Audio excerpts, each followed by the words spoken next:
G'day Flosstube, Anna aka Moranalyst, back with another stitchy update. It is January 31st. Happy belated Australia Day to any other Aussies floating out there in YouTube land. We had a pretty quiet Australia Day, went down to the local community centre, kids played cricket, lamb burgers. There was actually a really nice bush band,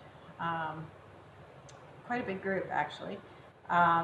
They played music, did some dancing. My son was absolutely mortified when his mother dragged them out there to do dancing with her. But you know, mothers do what we have to. Being the end of January, the kids have started back to school, so the house is nice and quiet again on a Friday. It's great. My eldest is year 12 this year, so it's the last first day of school photo for her. She's having a good time participating in all of the year 12 traditions.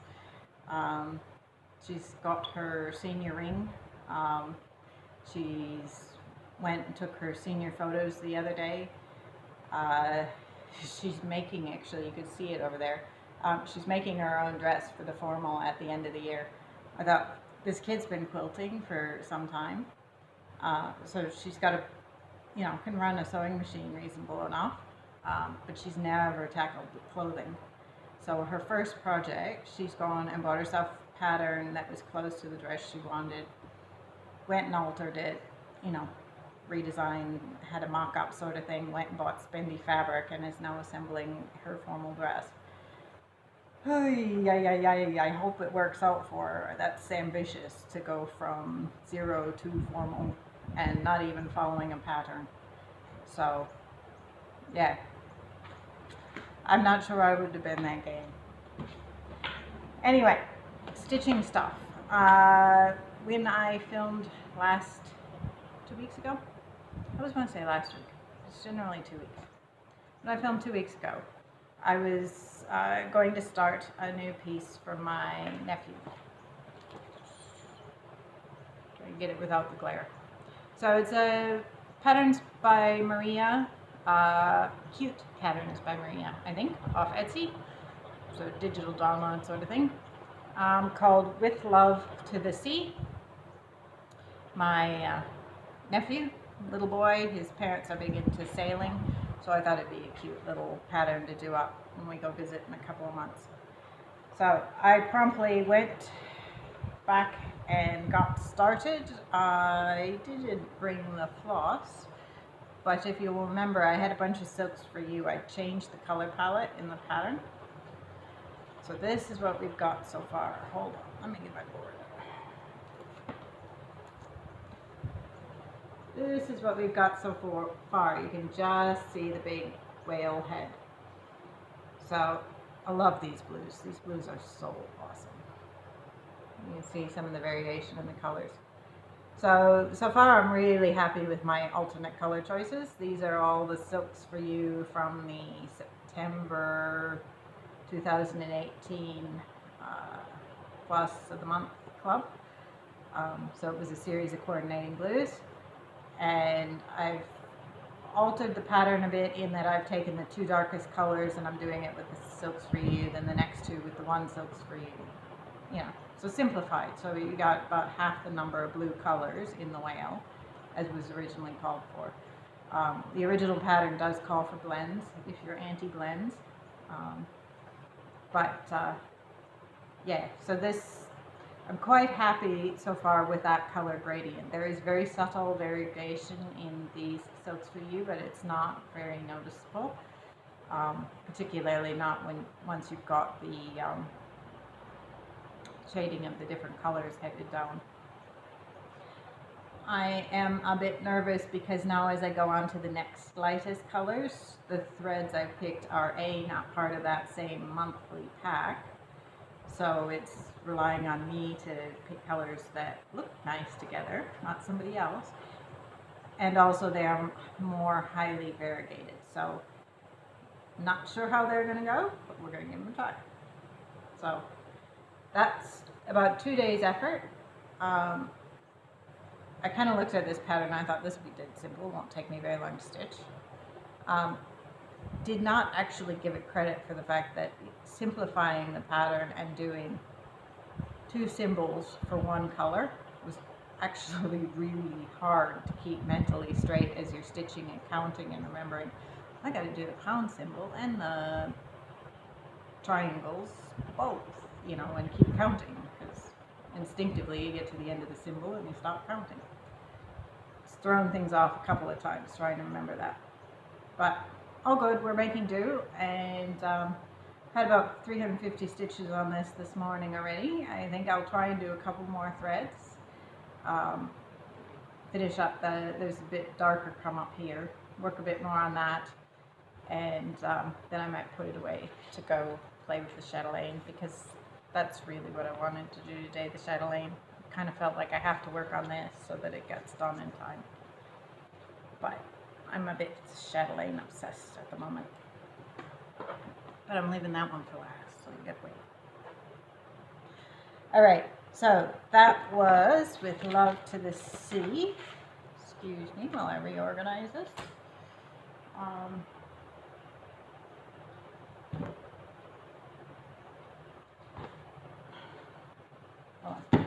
Alright, so the other one I've done a fair bit of work on.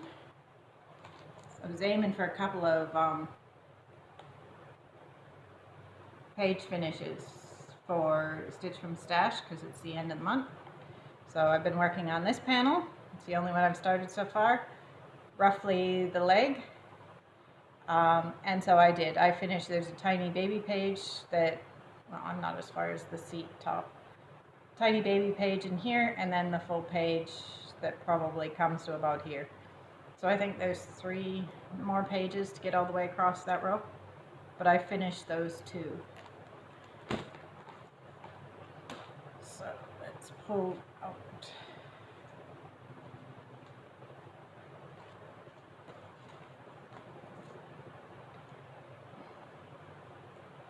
Yep, so you can see, you can't see that if I wrap the whole base. So I've got a fair bit farther to go to get all the way across, but you can see that's the end of the page where we've started to get the bench, the wrought iron. So I'm pretty stoked to have recognizable bench. You know, working down in this stuff, it's gorgeous colors, but more blends of yellow and orange and red, and I don't see anything.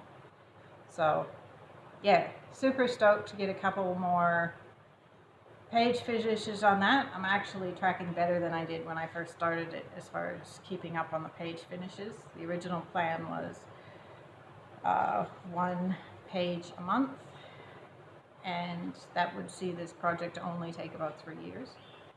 I think, so I started April 2019, and so for the remainder of 2019, I think I averaged about 1 page every 2 months, and that's only because I had a couple of baby finishes right at the end that were hardly counted as a full page, but they were enough to get my stats up. The other one I've been working on a fair bit, because I did the page finishes, I took Fantasy Triptych and put that in the Q-snap. So you've seen this before. I've finished both of the side panels. They are all done, including backstitched. And I've been working in the castle. So when I showed it last time, I just finished all the green down the bottom. I did have plenty of castle up there, but I hadn't been working on it. I wanted to close out that green. So we have, that is the halfway mark on the castle, and I have filled just about everything up, so it's so close to being completely done halfway. You can see there's a few little missed stitches in there. They're all one blended color that I don't think is used anywhere else in the pattern, but I've been holding off just because I don't want to blend threads for 6 or so stitches, and then what do I do with the rest of the thread? So There's a few little missed stitches up here where I was cleaning things up a bit. I more or less switched over to the parking method on this. You can see I just find with these Teresa Wentzlers where you get, you know, half a dozen stitches here, 3 stitches there. It's proved to be a lot easier to keep track of where I'm at than permanently having to try and find a recognizable spot to count from. To figure out what the heck that one random symbol that I was missing actually was. So I'm not a big fan of the whole parking thing. I find it slow and tedious stitching in a Q-snap, at least compared to the way I normally stitch in line in hand. But I have to admit, it's made this piece a lot easier and a lot less unfun. Like, I started this in '98, so I figured this is a full 20-year whip now. And to some extent, I've kind of moved on from the era I was as a high schooler when I started this. And I really have no great desire to finish it other than it's so close, I don't want to leave it undone.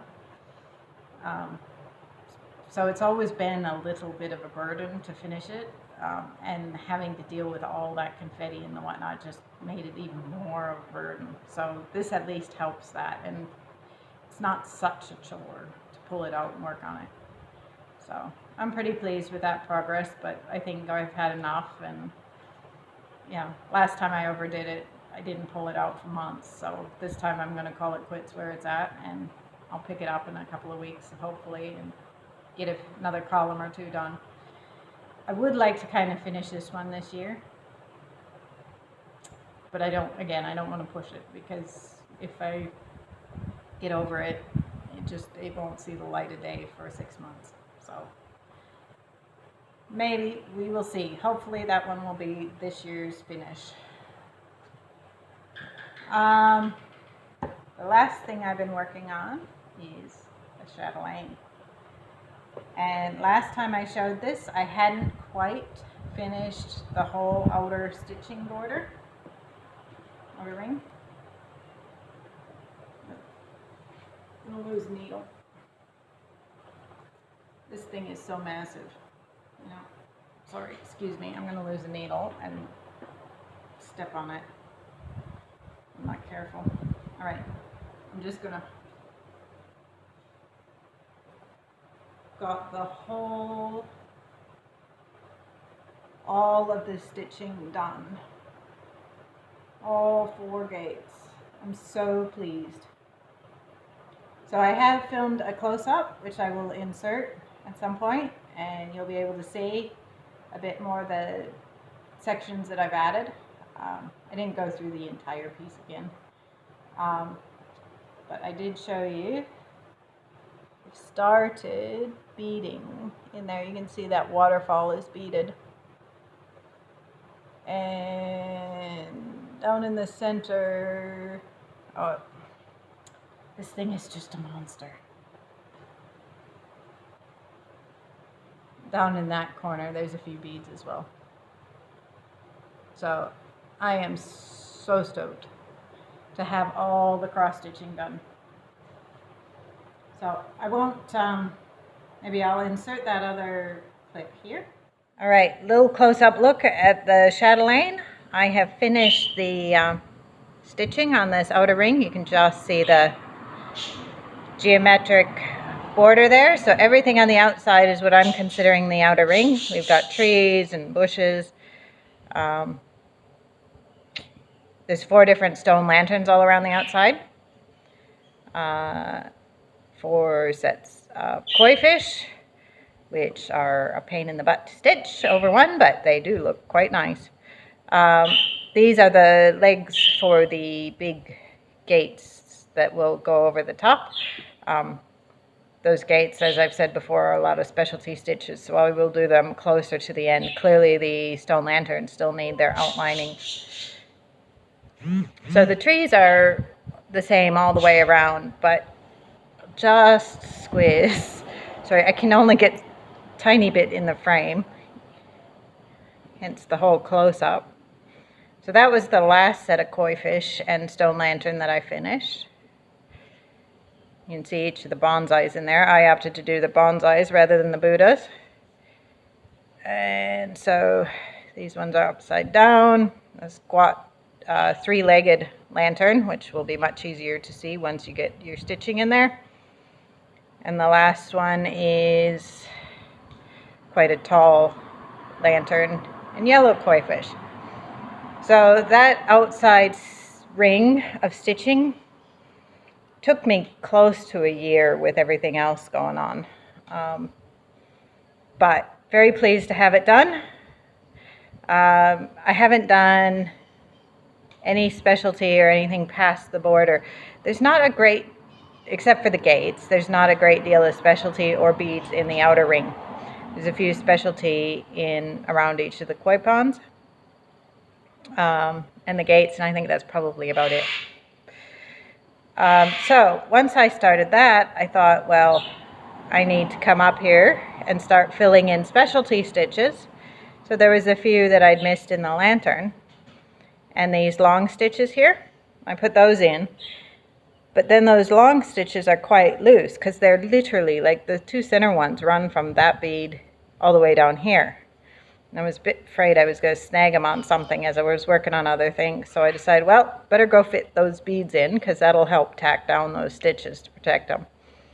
So I've actually ended up putting the beads for all 4 waterfalls in. And it's just gorgeous, if I do say so myself. Sorry, we're filming near the road, and unfortunately, traffic drives on roads. But it's where there's a big flat table and decent light to do this, so you get what you get. Anyway, so since I decided to start the beads in here, I kind of got a bit keen with the whole beading thing, and I've actually gone way back to the center and started to put just a few of the beads in there. That's only like 1 string of beads, so heaps to go yet. Obviously the delicas are all done on a full cross, so they lay straight up and down. The bicones are laid on the diagonal. Basically, because the waterfalls, you have 1 in each corner. So all the bicones sort of point out, rather than, I figured if you put them straight up and down, it was going to look funny.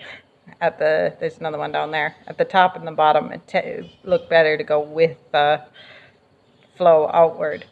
So those ones angle right, and on the opposite corner, they angle left. So I'll do that same with the bicones down here in the center. I think these ones you could have done going straight up and down, but because I've done it once on the angles, I'll keep it consistent, and I think that'll look nice. But the delicas I like to do on a full cross, straight up and down, so they sit nicely. But so it's been a while since I pulled this out, so you can see I did a few of the delicas in there as well. Would have just been trying to use up whatever thread that was doing the beads for the waterfall, and I would have had extra thread, so I would have gone ahead and started working out through those specialty stitches. I really love, I forget what these ones are called, but I love those stitches. Those are so cool.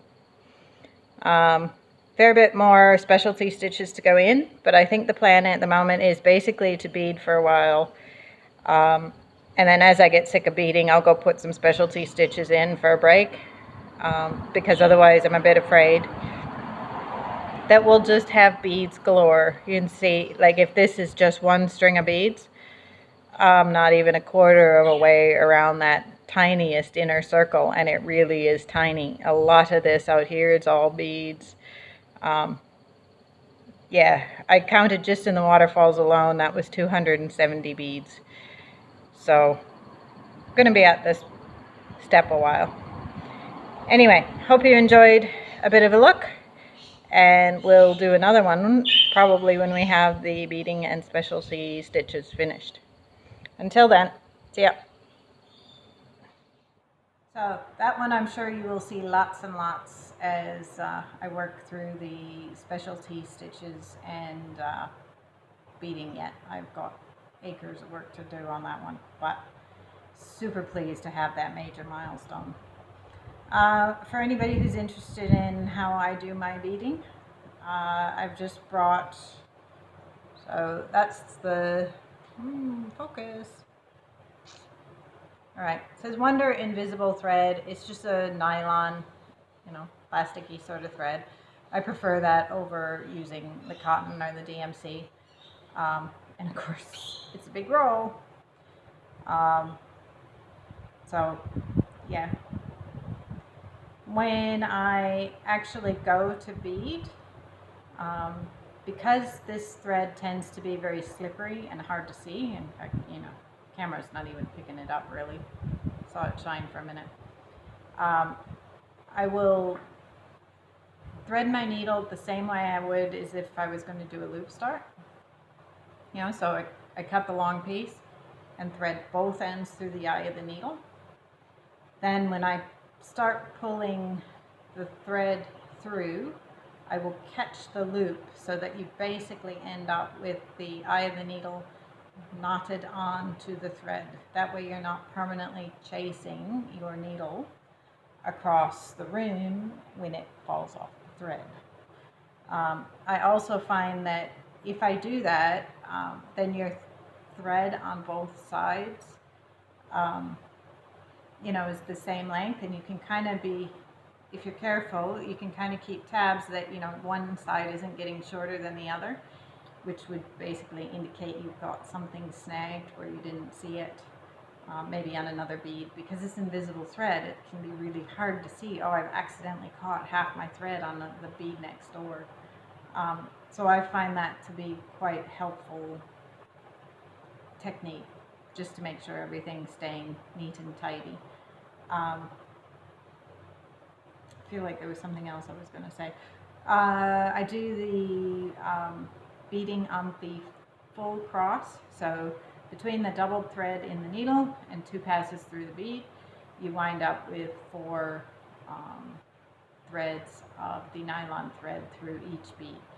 In the case of like the bicones that I showed you that were on the angle, I still do 2 passes through those so that you have a total of 4 threads, although in those cases it's just twice through in the same direction. It's not on a cross.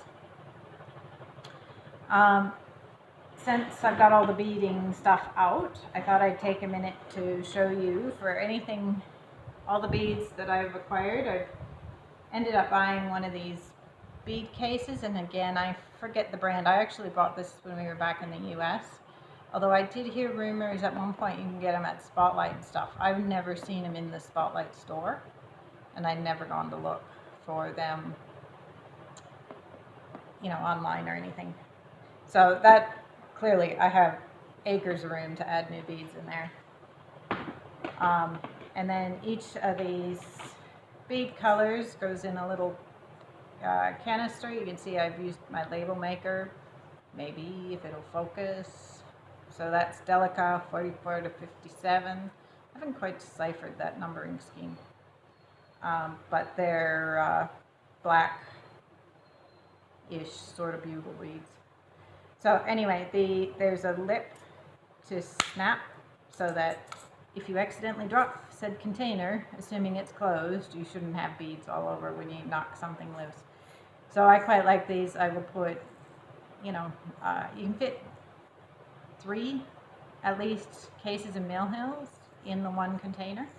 So for colors like the Mill Hill Gold, that you end up with acres of, I just combine them all for all my projects into one container. I don't tend to be beading more than one project at the same time, so it's never a problem. But if I'm going somewhere, I might pull 2 or 3 containers that I'm going to bead and put them in with my stitching, and then just take those with me. But most of the time, I think I just tend to bead straight out of this big container, just pulling, the few little ones that I need onto the table as I need them and putting them back. So there is that. It's the best solution I found for storing beads. I really like it. I will probably actually get another one when we're back in the States. They were relatively inexpensive. But just to have it on hand, because, you know, I've particularly doing these Bella Filipina designs and stuff seem to acquire a lot of different colors. And there's a whole bunch more beads on my shopping list for that Hawaiian mandala that I will start one day. Ooh, there went the pattern for the formal dress. Guess I'll have to tidy that up. Actually, it would be fair game to leave them to tidy up my mess for a change. Every time I come in here to film, I have to re-tidy my countertop so I have room to film. It's a problem with sharing a she shed with the kids. Anyway, so I have been tracking things this year. I have bought myself a notebook. So every day I shorthand which project I worked on. A few other random notes about what I've finished or what I've accomplished throughout the week, so that I was able to put together a decent summary for what I did in January. So the project I worked on most in January was the Aura of Autumn. It was 14 days of stitching to finish those 2 pages and get to where we were at. Japanese Moss Garden got 13 days because I was desperate to finish all the cross stitching. So those 2 by far outshine anything I've done, you know, in terms of the day count. It was 6 days on the Fantasy Triptych. I think that might have been in 2 separate pushes. I think that might be both. Yeah, both finishing the green in the bushes from last time, plus the work on the castle. The Pearl of the Orient Seas, which I haven't worked on in the last 2 weeks, it's only gotten a measly 3 days in January. And the whale that I just showed you, that's only had a measly 2 days. Which leaves the Indian Peacock, if you'll remember, last time I'd finished this Indian Peacock. That was a 4 days to finish that in January. So, while I've got it, I did draw. Last video, I told you to leave a comment. If you would like to stitch this, I will send the pattern and all the spare threads that I have so that you can color match or use the threads, do whatever you want. There's no fabric to go along with this. And so thank you to those who commented. The random number generator picked IDL America, or Patricia, so she signed her comment. So congratulations, Patricia.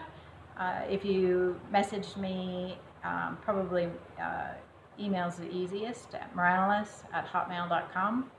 I will put that below in your comment for you. If you can email me your address, I will get this sent out. I'm guessing from your handle you might be in the States, so its shipping will take a little bit of time to get to. So with that out, the Stitch from Stash, today being the end of January, I've done my Stitch from Stash numbers. I opted this time around to basically add a 1.4-ish. I just Googled the exchange rate between US and Aussie dollars, and I think it was about 1.4 to all my numbers this go around. So my starting balance, monthly balance, is $35, which is basically equivalent to $25 US. This way, by adding that conversion to everything, including the credits and whatnot, I'm hoping it'll keep it a bit more realistic. So today, this month, I spent 20 Australian dollars, which, you know, if I had only budgeted the 25 US dollars, you know, it doesn't go as far, essentially, is what I'm saying. And the credits that I get are very if I keep them in US dollars but spending Aussie dollars, the credits are not enough to buy much at all. So yeah, we'll see whether this works. So keep in mind, all my numbers have 1.4, I think, multiplier added. So if you're looking at my projects going, why was it worth that much? That's probably why. So the Indian peacock that I finished, I added a 0.1 bonus because I did the metallic treasure braid in there. That was a finish, and that was $32 credit. I think from memory from the US that would have been $20 credit in the US column, plus the bonus and then the conversion, so totaling 32 Australian dollars. The Aura of Autumn page finishes, one was a very baby page finish as we discussed, so that was $4, and the other one was $10, bringing my credits for the week to about $45. So I officially earned more than I spent, plus my budget. So ending balance is $60.78 by the time everything is all said and done. So my plan for this is to essentially try and keep as far in the black, finish as much stuff, generate as much credit as I can before we go to the States at the end of the period, probably June. And then I will blow every last bit of credit that I stored up guilt-free on fabrics and pretty threads at probably a lot of them at Stitchville in Minneapolis. So that store was something else for people who don't get to proper LNS very often. That's an awesome place to go hang out. I expect there might be a couple of visits there. So that's where we're at. I hope everybody else has had a productive stitchy week, month. Yeah, we will catch you next time. A couple of weeks. We'll talk to you then. Bye.